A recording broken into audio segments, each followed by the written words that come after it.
আসসালামু আলাইকুম বন্ধুরা, নতুন একটি ভিডিওতে আপনাদের সবাইকে শুভেচ্ছা এবং অভিনন্দন।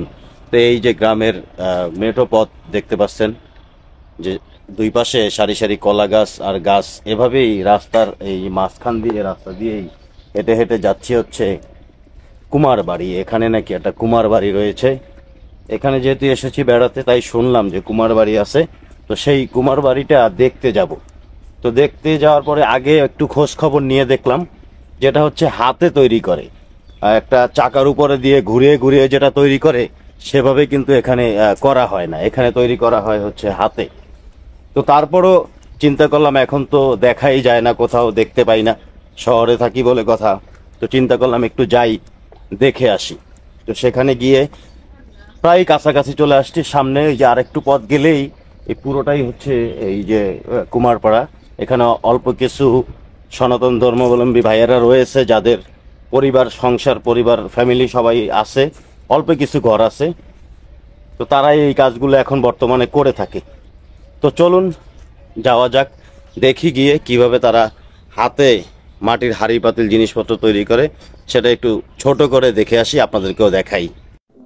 রাস্তার দুই পাশে যে ঘরগুলো দেখতে পাচ্ছেন, এই ঘরগুলোই হচ্ছে কুমারপাড়ার ঘর। এখানে অল্প কিছু সংখ্যক লোক এই কাজগুলো করে থাকেন।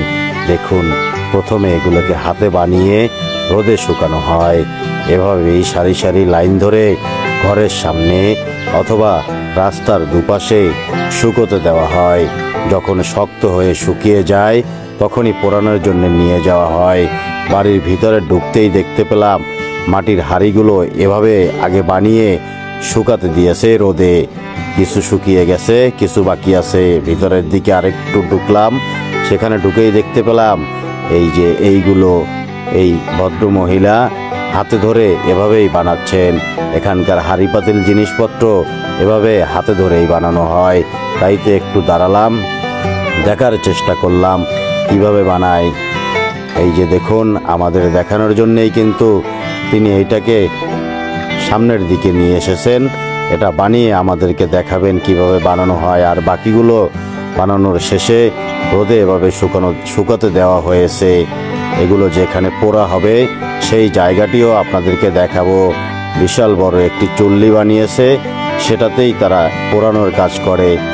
এখন একটু খেয়াল করুন, সে কিন্তু হাতে ধরেই বানাচ্ছে, কাপড় ভিজিয়ে এভাবেই বানায়। অন্য অন্য কুমার বাড়িতে দেখেছি বড় চাকার মতো করে ঘুরিয়ে সেটা দিয়েই বানানো হয়, কিন্তু এখানে তারা হাতে ধরেই বানায়। এই দরিদ্র অসহায় কিছু লোক আছে যারা এখানে এভাবেই হাতে ধরে বানায়।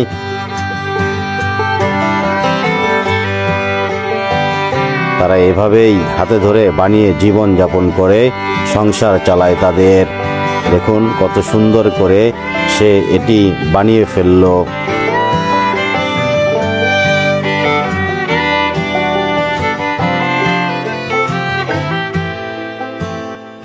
বাড়ির ভিতর থেকে বের হয়ে রাস্তার দিকে চলে আসলাম। সেখানে এসে দেখলাম একই চিত্র। রাস্তার দুই ধারে এভাবে রোদে শুকাতে দিয়েছে হাঁড়িগুলো। এরপরে আরেকটি বাড়ির ভিতরে ঢুকলাম, সেখানেও দেখি একই চিত্র। হাঁড়িগুলোকে শুকিয়ে এভাবেই উঠোনে শুকাতে দেওয়া হয়েছে। এই যে দেখুন, এখানে কত সুন্দর সুন্দর মাটির ব্যাংক তৈরি করে রেখেছে। এই ব্যাংকগুলোকেও কিন্তু রোদে শুকাতে দিয়েছে। এগুলো যখন পুরোপুরি শুকিয়ে যাবে, শক্ত হয়ে যাবে, তখনই কিন্তু সেই মাটির চুল্লিতে দিয়েই পোড়ানো হবে। আর পোড়ানোর পরে করা হবে বাহারি রং দিয়ে বিভিন্ন ধরনের ডিজাইন করা হবে। এরপরে চলে যাবে বিক্রির জন্যেই। এখন আমরা একটু সেই চুল্লির দিকে যাব, সেটাও একটু আপনাদেরকে দেখাবো। চলুন এবার চুল্লির দিকেই যাওয়া যাক। এই যে দেখুন, খেয়াল করুন কত বড় চুল্লি, মাটির নিচে গর্ত করেই কিন্তু চুল্লিটি করা হয়েছে। কাছে থেকে একটু দেখাই, খেয়াল করুন নিচের দিকে গর্ত। এখান থেকেই নিচে লাকড়ি দিয়ে কাঠ দিয়ে আগুন জ্বালানো হয়। এই ভিতরের দিকে যে গর্ত দেখতে পাচ্ছেন, এখানেই লাকড়ি দিয়ে আগুন দেওয়া হয়। আর সেই তাপেই উপরের দিকে এভাবেই রেখে পোড়ানো হয়। এখানে ধাউ ধাউ করে জ্বলে আগুন, সেই আগুনেই পোড়ানো হয় এই মাটির হাঁড়ি পাতিলগুলো। কিছু আছে এখানে পোড়ানো হয়েছে এবং কিছু ভেঙে গিয়েছে পোড়াতে গিয়ে, সেগুলোই এখানে ফেলে রাখা হয়েছে। যেহেতু এই কাজটি এখন করবে না, তাই আপনাদেরকেও দেখাতে পারলাম না পোড়ানোর কাজটি।